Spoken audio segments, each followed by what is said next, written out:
Hey everyone, in this video I'll be showing you the fastest bounty token farm in Palworld's 1.0 update, which can get you hundreds of these in only a few minutes of effort. And bounty tokens are really good because they can get you the implants to put different things on your pals' surgery tables, the Kinship peach to increase their trust, and the Starfruits, which will increase their condensed star rating. You can also get the IV fruits, but I have a separate guide on how to get those quicker. And we only need two pals to make this work, Yakumo and Splatterina. The reason we want Yakumo here is because we can increase the amount of bounty drops that we're going to get, because we're going to be resorted to good old-fashioned crime as we usually do in Palworld. Now, the two passives you want to have on your Yakumo are Service Minded, which will increase drops by 50%, and Lavish Hospitality, which increases it by 100%. And pair this with Splatterina, which will increase the amount of items gained by the meat cleaver by 200%. And this is an amazing option because we're going to be doing some butchering, and from doing this, we're going to get a ton of different items, and we're also going to get 18 bounty tokens from that one there. And to find yourself a Yakumo, you're going to come over to the Sakurajima Islands here, and there's going to be anywhere where there is cherry blossom trees.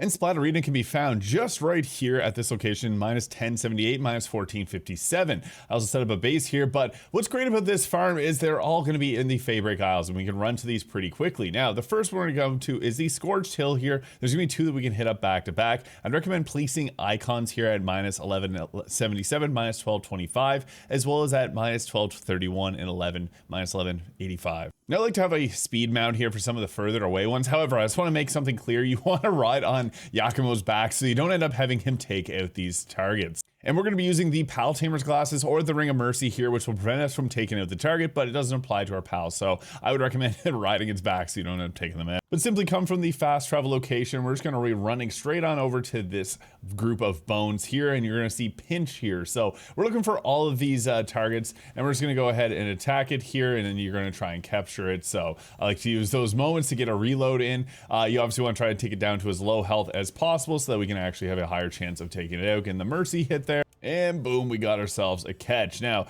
we get bounty tokens from doing this. You can see we got successful 10 of them. Now, the thing is, since we don't have a full party, we now have Sir Pinch in our party. What we're going to do is we're going to take him out. You're going to press 4 on here, or whatever you use to do your emotes with. You have to have the butchering meat cleaver out first. And you're just going to go ahead here, which will then give us the option to get additional drops from him. Now, if Yakumo is able to actually give you the passives that we want, we got 18 bounty tokens from that one.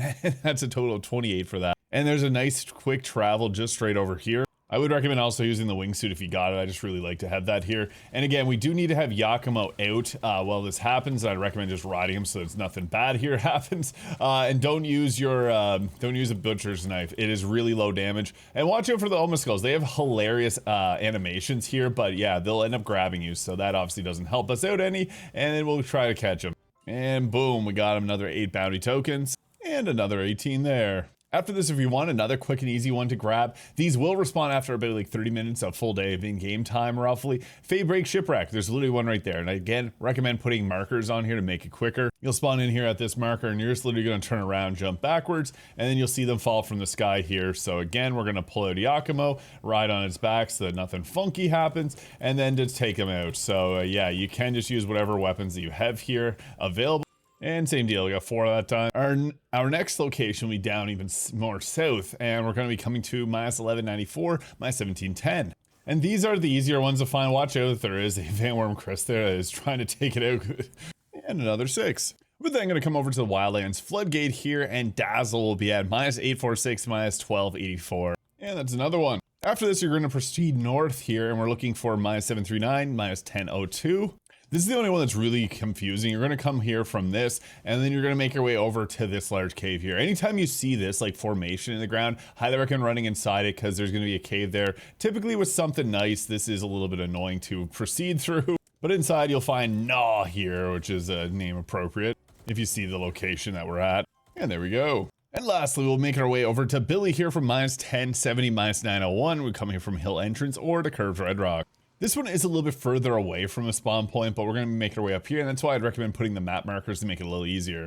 And you can actually see these from pretty much a good while away, so he is just right here, and Billy will pull out a pal here. We got our own pal, so that's fine. And if you're doing this later game, this won't be any problem at all. And there we go. And to spend your bounty tokens, we're going to be coming to either this location here, the Fisherman's Point, which is just short of the volcano there, or you can also go to the small settlement, which is at 73-488. You will find a bounty officer there, which you can then purchase from and get yourself Kinship peaches, these implants, or ripe starfruit. So if this video is useful, please hit the subscribe button below, and I hope you guys all have a great day.